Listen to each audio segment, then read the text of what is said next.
Wuthering Waves has one major problem that I think is stopping it from being the greatest game that it could possibly be. And I think this is an issue, right, that we see a lot with a lot of Eastern media where, especially in the case of these Chinese creative studios, where the character design is A plus, the fighting and animation scenes are A1, second to none. And then at times, especially in Wuthering Waves, there are some parts of the world that are even more stunning than Breath of the Wild. And I could argue that for a lot of places. But the key part of any video game to keep you engaged is the overall story and narrative gameplay that ultimately tracks the player to complete the task at hand. And unfortunately, with this game, I see a lot of the same things that I see in Chinese anime, Chinese manga, and even Chinese films, where you have this world and these characters that are loaded with potential, but they fall short and hit the mark everywhere except for giving the audience a clear and meaningful purpose as to why they're here and what we're doing. So in today's video, I want to go over why I think this way, not just about Wuthering Waves, but just a lot of Eastern media in general, and why this one glaring issue I think will keep Wuthering Waves and other gacha games from being the great games that they can be. So this first point is obvious enough, but in gacha games, selling characters is prioritized heavily over the narratives. Gacha games are built around the characters to be cleverly designed, and interesting enough so that the player base has no choice but to empty their wallets into the multiple currency ecosystems to obtain the said characters. And to no one's surprise, this is very profitable, which is why a lot of the development time I think is spent on making attractive characters. But I just can't help but feel like spending an equal amount of time on fleshing out the lore and the world of these characters will result in even more sales. I actually think Wuthering Waves does do a good job of doing this with the side characters and side missions, but unfortunately a lot of these characters weren't even voiced, and if they were, they just got overlooked for the most part. And the second point is probably where Wuthering Waves gives the most examples of Eastern gaming studios not understanding what makes a game successful for years to come. World systems and mechanics being over-designed is mainly for the purpose of selling the various currencies, and it does not equate to meaningful gameplay loops, at least not for me. It seems like a lot of these games, they just try to introduce systems and world building plots that have so many layers, and it's really hard to keep up with. It's just like an onion, then you keep peeling back all the layers, and then you get to the center of the onion, and it's just another onion. And eventually you just begin to not care, you spend more time skipping through dialogue sessions, and you're not even engaged with your player progression anymore, because now all you want to do is get the character that you want, get to a certain level, and beat the game, in air quotes.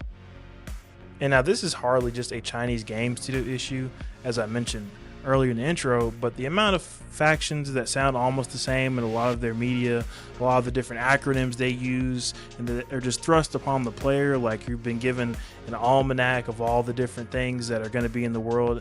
It feels like you're back in school, and they do a lot of this to explain really simple mechanics, and to me it's just completely out of control.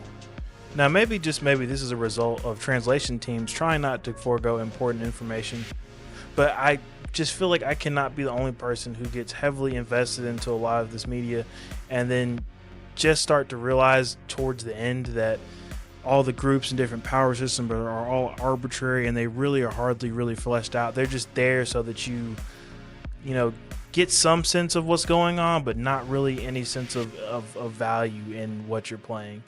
And at that point I just started losing interest. So this third and final point is probably where I'll get the most contention, and that is just the overall lack of character development, especially and most importantly for the player's avatar, the player's character.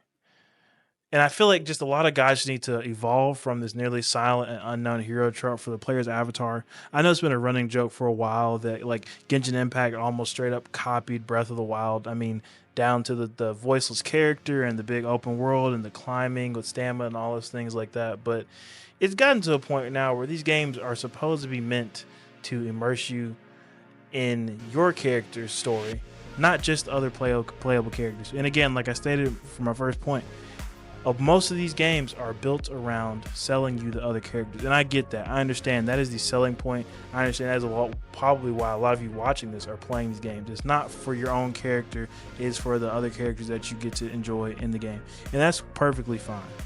But for me, I do feel like it becomes harder and harder to keep up with the game, to stay invested in the game, when I feel like my individual character has no purpose and I'm just a sideshow character in the stories of all these different, some interesting, some not so interesting characters.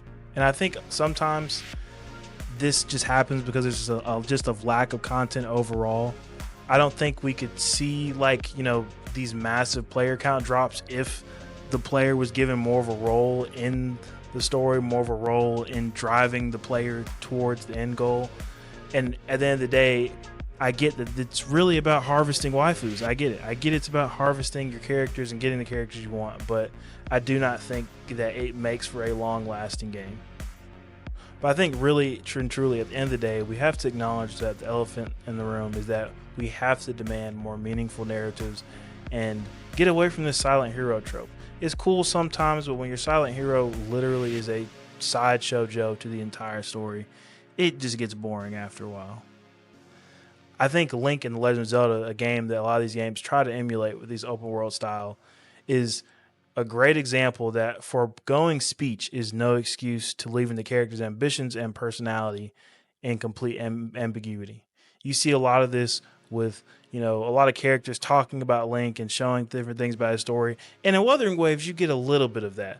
But you don't get a lot of in-depth things. You don't get a whole bunch that gives you anything, especially not early on. You're just kind of completely in the dark. So, I just think that there could be some improvements in that to give you something more early on, give you something that makes you feel like you are the main character and that you're not just here to watch someone else's story play out. So to wrap this video up, I really just want to reiterate that I think Wuthering Waves is a great game. And I don't say that lightly. I've put right at 100 hours into this game, especially just in my free time. It's a really fun game to dive into, but at the same time, I can't help but feel like there's so much talent and just raw power being wasted in this game. I mean, you see these A+ voice acting that we get. You see the incredible fight sequences that we get in cutscenes, and you just feel like there's just so much being spent on the game selling characters and not on the game selling itself. And I just really hate that for these games, because what happens is they come out, it's a big hype around it, and once people have gotten the characters they want, the game dies down until they release a new character. And it's just this endless loop where you eventually just have these abysmally just crazy low player counts, and it sucks, because I feel like there are people who work really hard on these games and they deserve more recognition, but they won't. I don't make this video to say Wuthering Waves is garbage or that it's a bad game. It's a great game, but I want it to be an excellent game. Thank you all for watching. If you like this video, please like, comment, subscribe, and I'll see you in the next one. Deuces.